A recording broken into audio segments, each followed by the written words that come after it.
going on, everybody? It is your boy Dylan Matthews and Symone. Jalen Mills is somebody that I get behind. I'm not even gonna cap on DeAndre Hopkins. He has the best hands in the league. Played through it, hobbling on back to the field. Right. I'm saying when you one of the best teams out there, you know the other team's division ain't got no choice but to try and get like you. You dig? So let's get right into the video. Let's go.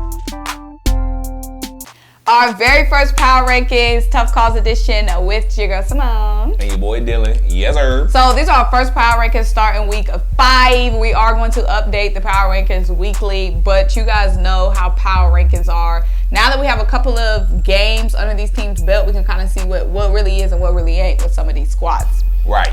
So let's go through. Starting out number 1, I think it was a unanimous decision between both of us that the Eagles should be number 1, right? They should be. They're the only undefeated team left in the NFL. They've taken care of business every single week, and they've looked pretty good doing it. Pretty good.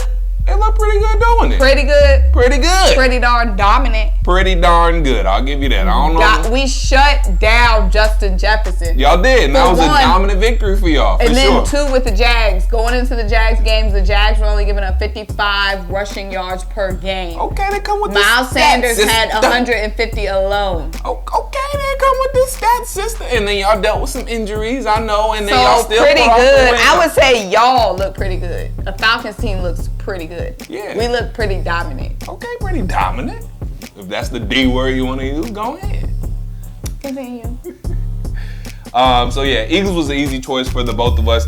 Going into number 2, I think that was a pretty easy choice for the both of us as well. So, I think, we were a little conflicted, but I think we kind of came to the conclusion the Bills should be number 2. But you were giving some love to Kansas City though. Yeah, so it was kind of, the top 3 were kind of tough. We knew it was the Eagles, the Bills, and the Chiefs that were the top 3. Now right. The Chiefs did have that wacky loss to the Jags. Mm-hmm.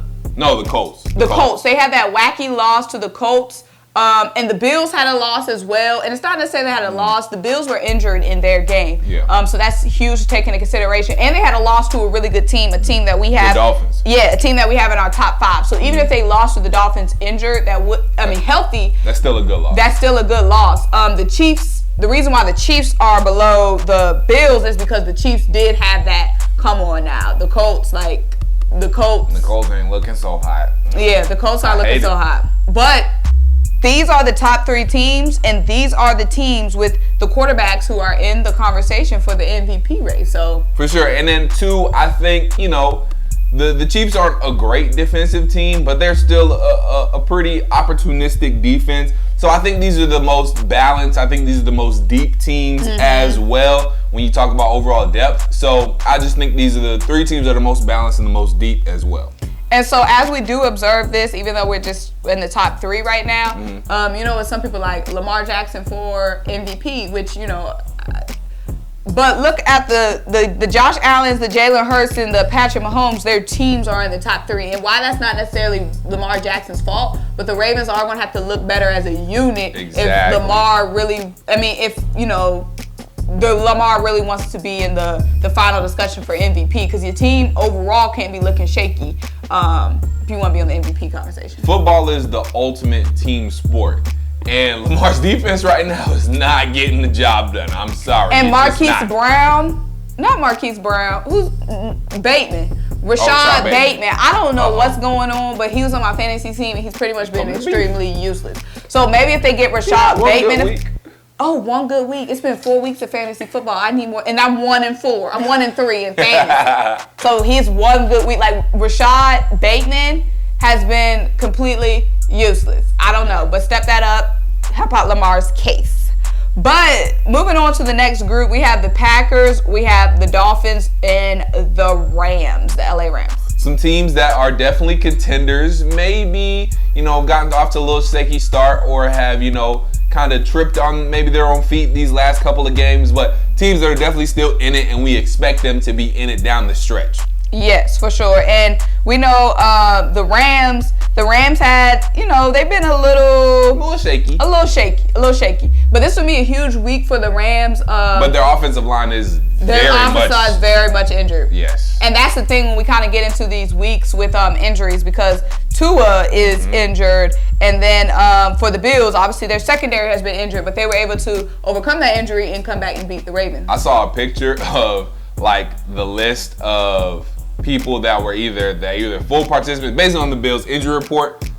It seemed like it was like half their roster. Yeah. So the Bills are going through it right now. The Bills are going through it right now. So the next group, the Chargers, the Ravens, and the Bengals. So that is 8 through 10. Again, still very good teams that we expect to be in the mix, but the Bengals are a team that I expected them to possibly take a step back, and I think they have taken a step back. Oh, they shook a step. Mainly Two because steps down back. Boom, boom. They took some steps back, baby. Mainly because they aren't sneaking up on teams anymore. Like, we know what to expect. We know Joe Burrow is going to find Jamar Chase and things like that. So they aren't sneaking up on anybody, and I think, enough film is on them now to find some things to exploit the Cincinnati Bengals. And again, the Ravens defense, y'all just need to pick that heat up because it is not okay. That Ravens defense is atrocious. Yeah, that defense is atrocious. They're relying on Lamar to put up 500, 400 yards of total offense to win by 3. Yeah. And that's not acceptable. Now, this week, again, we have the Ravens versus the Bengals. That's going to be a huge matchup when it comes to next week's power rankings and figuring that all out. Then we get to the next group, San Fran, Jacksonville Jaguars, Dallas Cowboys. Some teams that have been where we kind of expected them to be, but they've gotten there unexpectedly. Like the top or the middle of the pack. Yeah, but they've gotten there unexpectedly, though, because obviously Trey Lance gets hurt. He has season-ending ankle surgery, and now Jimmy G is coming in. But Jimmy G, again, he has a pretty good record as the San Francisco 49ers starting quarterback, and he come in, and he hasn't really missed a beat, and he just got a big win on Monday Night Football against the Rams for the Dallas Cowboys. Cooper Rush has come in there and done his thing, and the Dallas defense has really stepped up as well. Trayvon Diggs and that man, Micah Parsons is a bad man. Like Stephen A. Smith be saying about Aaron Rodgers, Micah Parsons is a bad man. So yeah, let's break down this group a little bit, if you don't mind pulling up some records, because I feel like this group might pose the most questions. So the reason why we have the Jaguars over Dallas, because the Jaguars are 2-2 and Dallas is 3-1. I know some people might, of course I'm an Eagles fan, some people gonna be like, oh, I bumped Dallas down because of the Jags, but no, the Jags. No hateration. But when we kind of got to these, we would be like head to head, who would we take? If it was Jags versus Dallas Cowboys, who would we take? And I would take the Jags. Overall, defensively and offensively as a unit. So they lost to the Buccaneers, which is a week 1 loss. That's a solid loss. They beat the Bengals, which is a pretty good win. They beat the Giants. They're supposed to do that. They beat the Commanders. They're supposed to do that. So so when it comes head to head, I would probably take the Jags over Dallas in a head-to-head matchup, and we'll see this season. But that's kind of how we did it when we got to the middle teams. We're kind of like, who should go here, who should go here? We would think about a potential head-to-head matchup, who we take. Then we have the Cards, the Vikings, Denver, and Tennessee, a bunch of teams that still we think might have a chance to, flip things around a little bit, maybe still go for a wild card spot. Those kind of teams. They've been really disappointing early, but it's still a lot of season. They still show little pockets of promise. I think Minnesota has to figure things out with Justin Jefferson and how, kind of how like the LA Rams do an amazing job of scheming open Cooper Kupp, even though the defense is completely focused on Cooper Kupp. They have to figure out how to do that with Justin Jefferson, because now teams are coming for Justin Jefferson. He is their main priority. So they're going to have to figure out ways to scheme him open and not just rely on him getting open in a double team. So they got to figure that out. The Cardinals, they're in a tough division, so they're going to have to fight it out. And the Cardinals have some really good losses.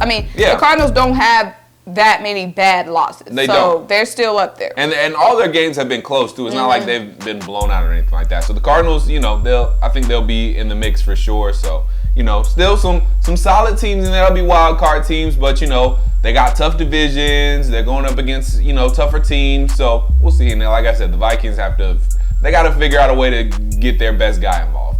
So then we have the Falcons, the Giants, the Browns, and the Saints. So this is the last group before we get to the bottom of the barrel. Yeah. Go on and explain how we shook that out. Yeah. Well, the Falcons are where the Falcons are because we earned it, baby. Because Dylan was earned it, baby. To put that mental. No, we earned it, baby. We earned it. Beat the Seahawks, ran all over them. Nick Chubb and them boys from Cleveland. The Seahawks, who we have ranked 26.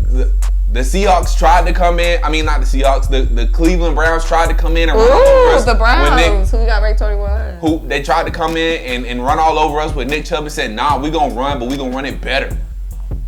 Drake London been showing out. He a potential Rookie of the Year candidate. Cordell Patterson, he been getting the job done. We the number 4, count it, 1, 2, 3, 4 rushing offense in the league at about 160 or something like that per game. We running all over the league, you feel me? So we coming.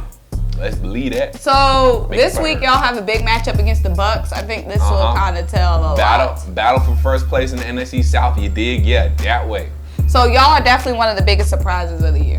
Because people will sleep now that alarm clock's starting to go off. Sleep? You said y'all would have 4 wins. You're on record saying that y'all would have 4 And wins. they woke me up too. The alarm clock went off on me. So you think you were asleep? I was asleep. I'll admit it wholeheartedly. I was asleep. I thought 4 to 6 was the range. You know what? We might round and get 7 plus. Ooh, 7 plus. Okay. Her team start 4-0. She don't know how to act. No, you get 2 wins over the Browns and the Seahawks, and you don't know how to act. We should be 3-1. We gave the Saints that game, but I digress. So then these are just the bottom of the barrel teams. The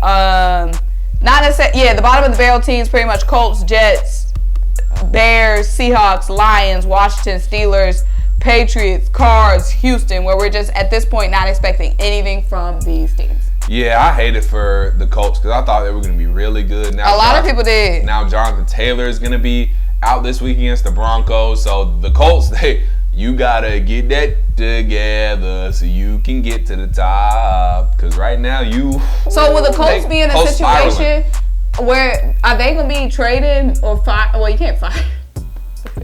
Fire Matt Ryan? Is that what you got to say? Are they in a situation where, they're just so bad when it comes to quarterback luck? Because what are you going to do? Nobody's going to want Matt Ryan. Nah. I know that one game where Matt Ryan threw 3 interceptions. I get that was on him, but I haven't watched any other games, so I don't know what I can't attest to what their problem has been. I don't know what their issue is. I don't know if they don't have any receivers for Matt Ryan to throw to. If Matt Ryan is the problem, I don't know what the problem is. I haven't been able to watch any games unfortunately, so I don't know what they got going on. But at 1-2-1, you better get it together. You better get it together quick. And they got a huge test ahead of them with no Jonathan Taylor going up against the Broncos, who do have a good defense. So 2 kind of struggling teams. Broncos, 2 teams that's got something to prove. 2 teams that have something to prove. That are in a must-win situation. Had a lot of expectations coming into this game. Both teams are kind of stuck trying to get the engine going, trying to ramp things up. You feel me? So I think that should be our next video. The most disappointing teams. Yeah. We could really flesh that out because it's a lot of disappointment. It's a lot of disappointments going on right now, and I hate it for Matt Ryan because I thought he might have, he might be in position to get himself a chip, but looks like he maybe should have stayed. The Eagles would say otherwise. But y'all, make sure you like this video. Make sure you leave a comment, subscribe. Keep rocking with us. Check out the links down below. Buy a copy of the channel. Try to finish one of the sponsors of the merch collection. Until next time. Peace.